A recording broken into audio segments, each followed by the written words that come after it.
Hai, welcome to Cerita Cici Jene. Selamat datang di Cerita Cici Jene. Pembahasan kali ini kita lihat bahas apa aja ya.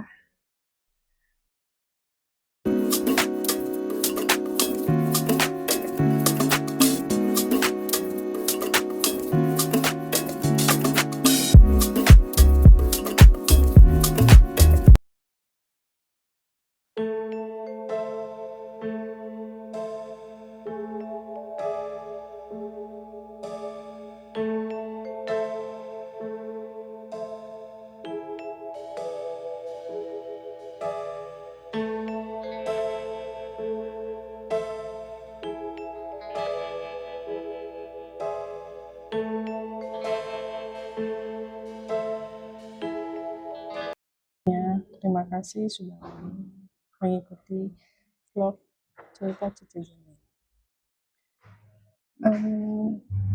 Yang di intro sebelumnya kamu bisa lihat banyak dari website itu yang mengatakan tingkat kehamilan di luar nikah atau tingkat kehamilan di bawah umur ataupun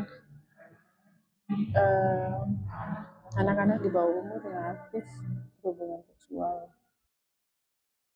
Mungkin ini menjadi alasan kenapa saya rasa saya harus membuat vlog ini gitu. Ini merupakan keresahan saya sebagai pribadi, sebagai wanita, sebagai orang tua.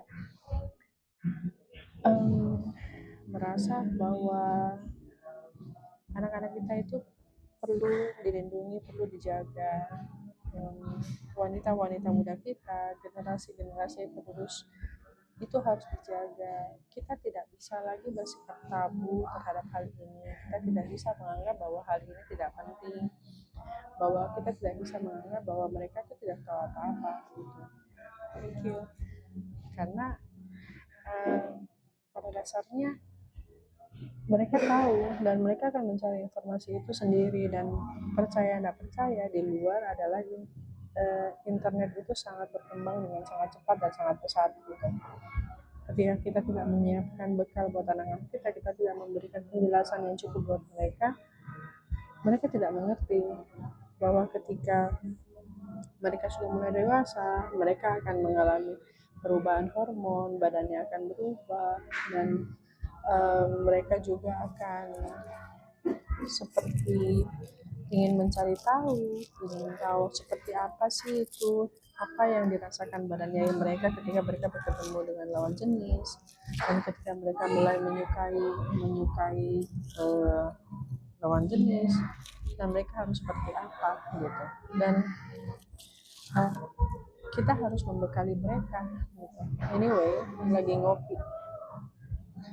ngopi di My Coffee. Yang sangat disayangkan adalah anak-anak kita sekarang, khususnya banyak anak-anak yang di luar sana, yang di daerah-daerah yang tidak mengerti terkait hal ini, yang mereka melakukan hubungan seksual tanpa arahan yang jelas. Saya sendiri tidak menyukai dan tidak menyetujui terkait hal itu gitu. Menurut saya mereka melakukan itu ketika mereka sudah siap secara mental, secara pertanggungjawaban untuk melakukan hal seperti itu dan hidup yang benar. Jadi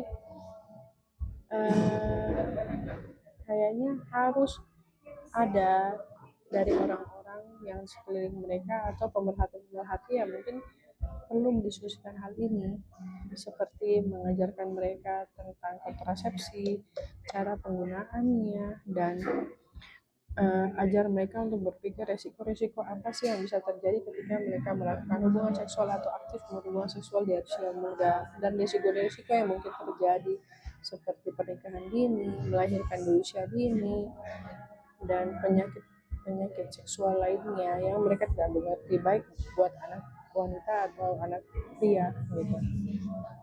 Kita tidak bisa lagi menutup mata untuk hal ini, karena ini itu akan sangat mendampak ke kehidupan masa depan kita, khususnya anak-anak kita, para penerus bangsa. Jadi mungkin kita harus menjelaskan kepada mereka secara lebih baik dan secara detail tanpa membuat mereka berpikir untuk melakukan hal itu gitu. Tapi kalau kita tidak jelaskan, mereka tetap akan cari tahu. Jadi kita harus menjelaskan kepada mereka. Menurut aku step-step itu adalah akui bahwa perubahan hormonal itu pasti terjadi ketika mereka sudah mulai beranjak dewasa. Akui saja bahwa di dalam kehidupan sosial mereka akan bertemu dengan lawan jenis dan mungkin mereka akan merasakan sesuatu. Yang aku sayangkan adalah jangan sampai kekerasan seksual atau berhubungan seksual itu ketika usia dini itu pertama karena mereka tidak tahu. Yang kedua karena adanya kekerasan seksual dari orang-orang yang harusnya menjaga mereka dan melindungi mereka tapi melakukan itu terhadap mereka. Trust me, I know. Kadang orang terdekat pun itu bisa menjadi pelaku kekerasan seksual itu sendiri gitu. Dan yang ketiga itu adalah mereka mengerti konsekuensi apa yang mereka lakukan dan mereka tahu apa yang menjadi resiko mereka ketika mereka sudah aktif atau mengenal hal tersebut, bahwa mereka kalau di anak pria mereka bisa menghamili anak wanita dan menjadi ayah di usia sangat muda, di mana mereka harus bertanggung jawab terhadap segala sesuatu dan bertanggung jawab terhadap perbuatan mereka, seperti dinikahkan di usia muda dan harus bertanggung jawab untuk seorang anak. Dan untuk yang wanita mereka juga harus tahu mereka bisa hamil, dan ketika hamil mereka jadi ibu di usia yang sangat muda. Apakah mereka sudah siap akan hal itu? Jika belum siap dan secara mental belum siap, ya jangan coba-coba, jangan mengenal hal itu. Ini concern buat saya, dan kita juga harus mulai membicarakan dan speak up terkait hal ini.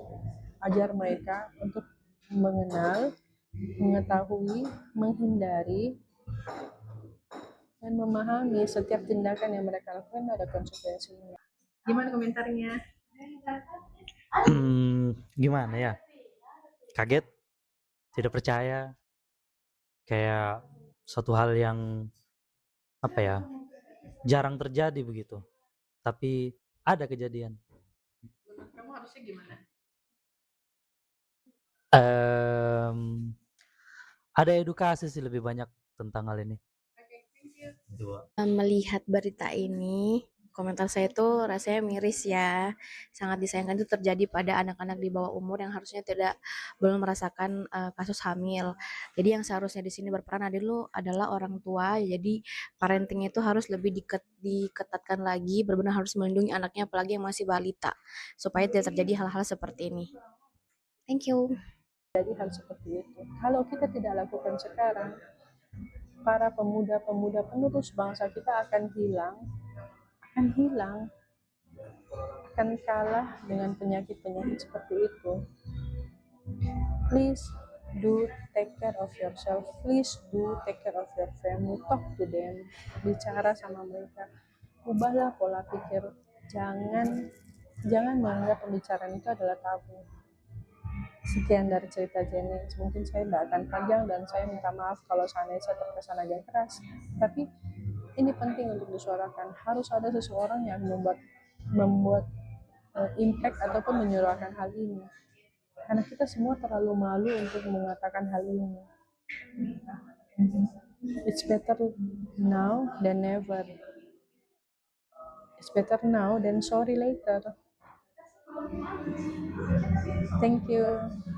Terima kasih sudah mengikuti cerita Cici Jenny. Nanti saya akan buat vlog lain lagi yang mungkin akan bersinggungan dengan apa yang saya pengen bahas, dan mungkin ada dekat dengan pemikiranku juga sendiri, dan mungkin juga ada berhubungan dengan beberapa pengalaman pribadi yang kurang menyenangkan. Thank you semuanya. Bye.